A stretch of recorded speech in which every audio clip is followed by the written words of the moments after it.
সম্মানিত দর্শক, আমি যে জমিটাতে দাঁড়িয়ে আছি এটি হচ্ছে একটি আনারসের জমি।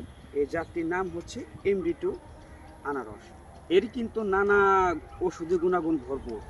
অন্যান্য যে আনারস আছে তার তুলনায় কিন্তু এটা থেকে 3 থেকে 4 গুণ ভিটামিন সি বেশি থাকে। এছাড়াও অল্প পরিমাণে আছে ভিটামিন এ।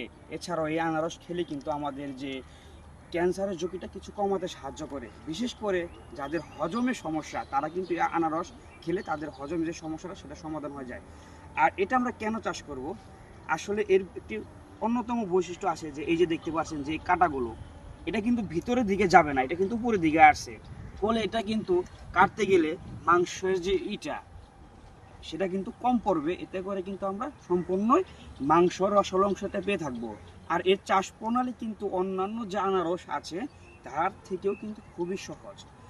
আর হচ্ছে অন্যান্য যে জাত আছে তার থেকে কিন্তু এটা দ্বিগুণ ফলন দিয়ে থাকে এবং বৃষ্টির পানি ছাড়া অতিরিক্ত কোনো সেচের প্রয়োজন হয় না। তো আজকের ভিডিওতে এই পর্যন্তই। সবাইকে ধন্যবাদ। আসসালামু আলাইকুম।